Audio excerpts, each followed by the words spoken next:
Yuk, mari kita menghitung cost accounting untuk membuat Indonesia menjadi negara superpower di tahun 2045 yang harus kita kerjakan saat ini. Sekali lagi, sekarang kita namakan Vision 2045 Indonesia Emas. Indonesia akan menjadi food country karena akan mengendalikan 50% pangan dunia. Beras akan kita tingkatkan 20 kali hasil produksinya. Pabrik pupuk akan ditingkatkan 20 kali hasil produksinya. Juga semua panganan tanaman lainnya. Storage pergudangan, cold storage dibangun di mana-mana termasuk untuk perikanan dan hasil-hasil laut lainnya. Di setiap provinsi ada. Wilayah Sumatera, Sulawesi, Papua akan jadi lumbung pangan dunia. Kemudian kekuatan mineral bahan baku diproduksi sumber daya alamnya tersebut, namun bukan untuk dijual seperti sekarang lakukan yang hanya jadi komoditas kalau sekarang. Namun semua diproduksi untuk jadi underlying printing money rupiah. Bahkan nanti rupiah bisa menjadi uang yang akan dipinjamkan negara berkembang lainnya seperti ke Afrika, Asia Selatan, dan lain sebagainya. Beda strategi peminjaman uang ke negara ketiga dengan strategi obor dan IMF. Kita tidak memberikan mereka bunga. Kita bukan negara yang memberikan debt trap dengan bunga seperti obor dan IMF, tapi memberikan finish produk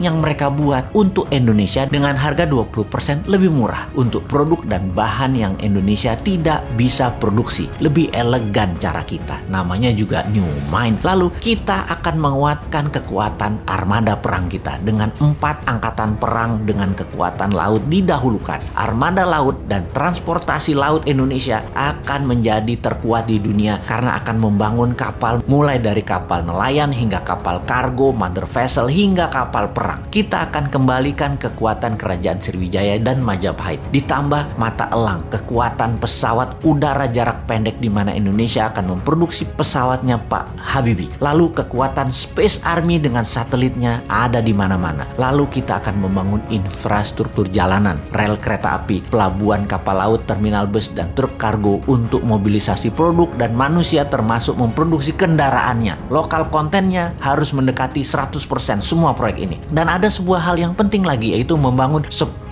juta unit rumah yang semuanya nanti dicicil tanpa bunga kepada setiap peminat atau penghuninya. Dengan adanya 5G bahkan 6G, maka gerakan urbanisasi desa ke kota tidak diperlukan lagi. Orang malah banyak tinggal di desa, tinggal di daerah karena semua sarana terkoneksi dengan biaya telekomunikasi gratis. Untuk kesehatan bagaimana? Selain membangun sistem kesehatan yang masif seperti rumah sakit, puskesmas, posyandu yang gratis, maka menyiapkan sarana sehat menjadi wajib. Bukan hanya penyembuhan, imunitas ditinggikan warganya dengan vitamin, dengan juga dibangun banyak sarana olahraga publik. Taman kota dibangun, kompetisi hampir di semua cabang olahraga modern sampai tradisional. Di semua wilayah di setiap minggu ada kompetisi, juga ada pameran kebudayaan. Setiap minggu kegiatan keluarga akan penuh dengan kegiatan yang sehat dan kompetisi olahraga serta budaya yang semarak di mana-mana karena semua sarana gratis dan banyak. Untuk itu semua Indonesia memerlukan energi, dan energi listrik yang terbaik di Indonesia adalah energi bertenaga thorium, tenaga matahari, dan tenaga angin. Di mana listrik awal ini bisa menjadi sarana mencharge baterai untuk setiap kendaraan di Indonesia. Mobil listrik, motor listrik, bis listrik, truk listrik, kapal laut listrik, dan lain sebagainya.